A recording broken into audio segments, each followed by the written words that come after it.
Hey, what's up, everybody? Welcome to another edition of Wade Watches. I'm Wade, and today I'm doing yet another out-of-theater review for the Bike Riders, directed by Jeff Nichols and starring Jodie Comer, Austin Butler, and Tom Hardy. And the first thing to say is that the reason why I was very much looking forward to this movie is that I know nothing about motorcycle culture other than people go fast on them, and a lot of people out here seem like they really, at least out where I live, really seem like they don't actually know what they're doing on them. But other than that, this is not a subculture, or we should just call it a culture now, since so many people ride them, that I'm at all acquainted with. So, me being of, just an open mind, always eager to learn new things, I was very much looking forward to a movie that was all about, this culture that I really have no knowledge of. So this is a pretty much a fictionalized retelling. It's very fictionalized of the I think they just call themselves like the Outlaw Motorcycle Club, which started as just a simple motorcycle enthusiast club, but became a large criminal organization. It's based off of the kind of like the, what do you call it, like like a visual novel, a photograph novel by this photographer who also interviewed these guys, but predominantly took pictures of them. So this is like a fictionalized retelling of that. And the movie actually opens up with text saying that this all happened between 1965 and 1973. And I really dug this movie. I really enjoyed it. I think that it was just, a very solid criminal thriller, crime movie thriller, whatever you want to call it.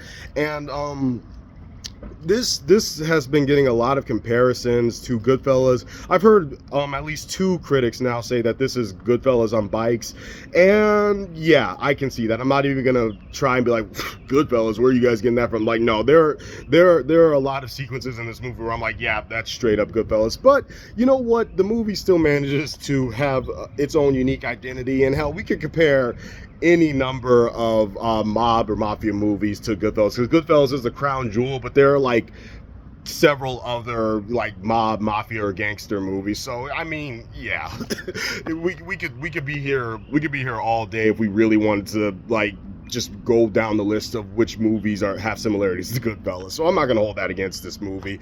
And what really works here is the fact that it's a movie that's ultimately a clash of ideals. Like, should we just be a simple riding and motorcycle club? Jodie Comer, who plays Kathy in this movie, Benny's wife, that's Austin Butler's character.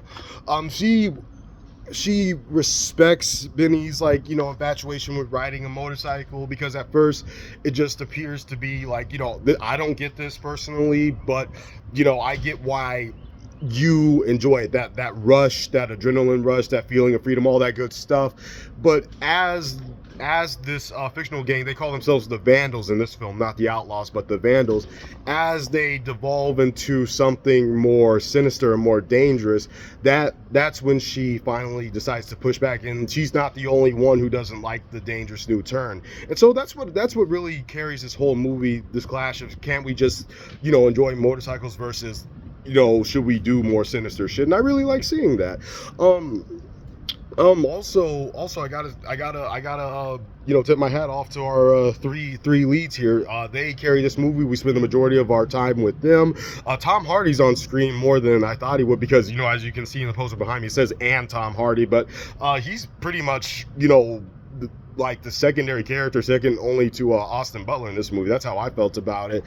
They're all really good. Austin Butler, still good. I liked him in Elvis. I liked him in Doom Part 2. I like him in this. Jodie Comer is good. I liked her character. Tom Hardy is excellent. I kind of walked into this thinking that he would steal the show, and guess what? He stole the show. So all that's good.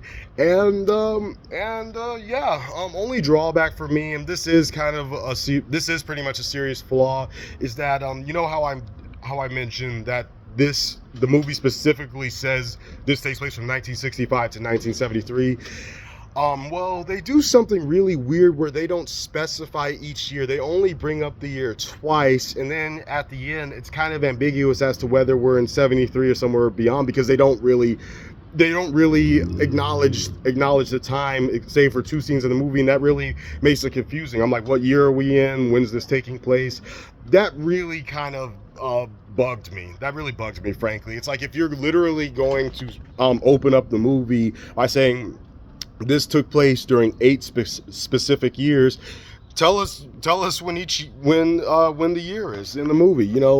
Indicate each year in the movie. I would have liked that, but okay, I mean, that didn't bring the whole movie down, but it brought it down just a notch. But still, The Bike Riders was a solid crime thriller that I was looking forward to, because, again, I know nothing about this culture, and I was glad that I learned a bit of something about it, though it was, of course, a fictionalized retelling as opposed to a documentary. But I got what I wanted from it, and wrapping it up, I'm going to give The Bike Riders a 9.5 out of 10. Another good, solid movie from 2024, one of the best I've seen in 2024, and I can't wait to see it again.